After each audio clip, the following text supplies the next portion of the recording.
What's happening, everyone? Devon from Debo's Fishing, and I want to talk about a few issues that you might encounter while you're airbrushing.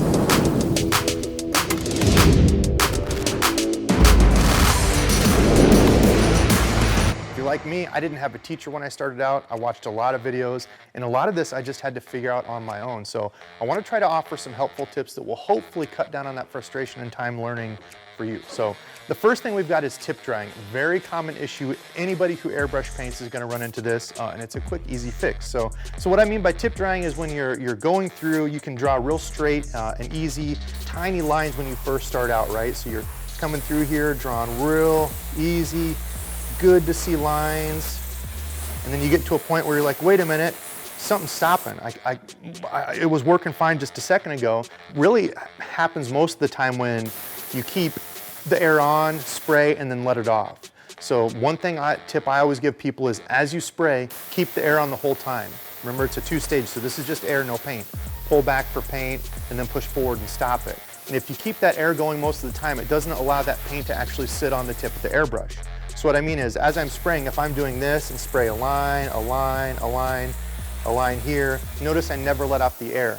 As opposed to doing this, you'll see you start to get splatters, and then it's going to dry on the tip of the airbrush, and that's where you get that. But luckily it's an easy fix. So I've got some of my cleaner here, and all I'm going to do is keep one little corner of my towel just soaked up and damp in this cleaner. And as I start to get that tip dry, it's not spraying correctly, I'm going to take just a corner of this with the tip, move it around like that to make sure that tip is good and clean, and you should be good. I know they sell other, fancy things like this, like sponges and stuff you can use, but really you just need a cloth that's not fibrous, that's not going to tear like a paper towel. You wouldn't want to do that because you can tear, get little pieces in there, and that'll clog it up. So, and then you can go right back to spraying, and you'll notice we've got our good thin lines again. Another issue you can run into is spattering or splattering of the paint. So as you're painting, everything's going fine, a good clean sound, right? And that's another thing to diagnose some of these problems is listen to your airbrush. Sounds right. When you pull back in the paint, there's no weird sounds. You might hear like a spitting, the sound coming out of it, or like a whistling. A couple common problems that'll happen. And the first, the spattering or splattering of your paint is usually due to moisture somewhere in the system. Now, for example, the compressor that Do It has, it's got that little moisture tank on the outside of it, right? You can drain the moisture. Any sort of moisture that's coming through there will fall down into that tank and get caught instead of coming up through here and water out your air gun. Don't want that, bad stuff. Another common problem is as you're pushing that air down, you hear a whistling, and that can be something stuck in the end of the tip. It's really easy to take apart the airbrush. Do It sells these little cleaning tools. They look like little pipe cleaners here, and these are perfect for getting down in all the nooks and crannies. And we're gonna have a completely separate video on how to take this all the way apart and clean it, so refer to that one to cleaning out the tip. But pretty easy issues to fix. Just make sure you've got some sort of moisture trap in your system, whether it's on your airbrush or on your compressor.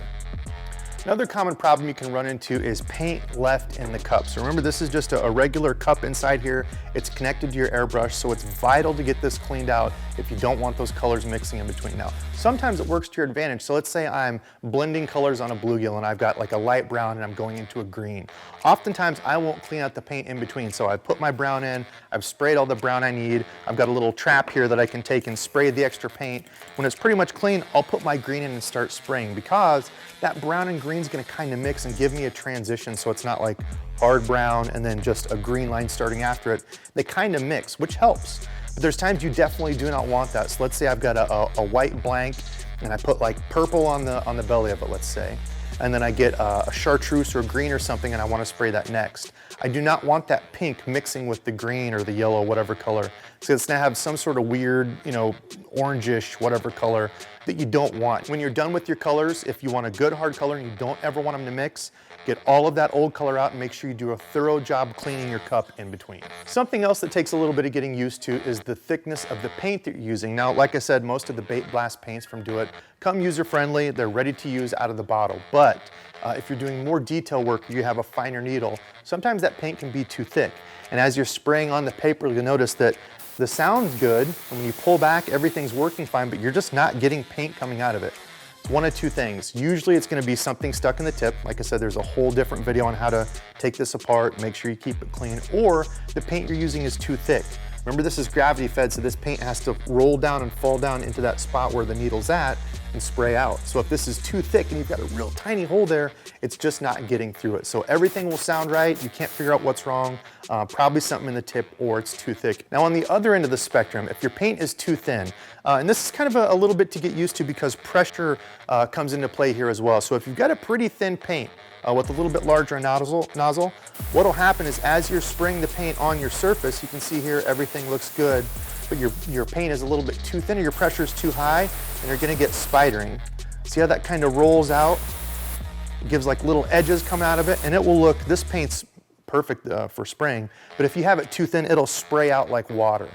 So you know you've either got to go to a smaller tip because it should be used for detail work, or you've got to thicken it up, and that just means adding a little bit more paint to it. Now, this can be tricky, like if you're mixing in a cup, like this is 3 or 4 different colors together, but if it's just one color in here and you added a little bit too much thinner, no big deal, just add some paint back into it. And I mix in this. I'll use the back of my paintbrush and just mix in here. And one little tip you can do is use the blowback method. So as I've mixed all the paint, everything in here will be mixed, but that little bit in here inside your needle will still kind of be that thin stuff. So I'm just gonna hold my finger over it and let that bubble inside the cup, and that'll help mix everything in there. So these are a few common problems you might run into while you're airbrushing, but it's okay. Don't be scared, don't be intimidated. These are gonna happen to everybody, right? And it's just part of the learning process. So always keep your airbrush clean. And speaking of cleaning, we're gonna have another How to Do It series specifically on cleaning your airbrush. So be sure to check out Do It Molds on YouTube.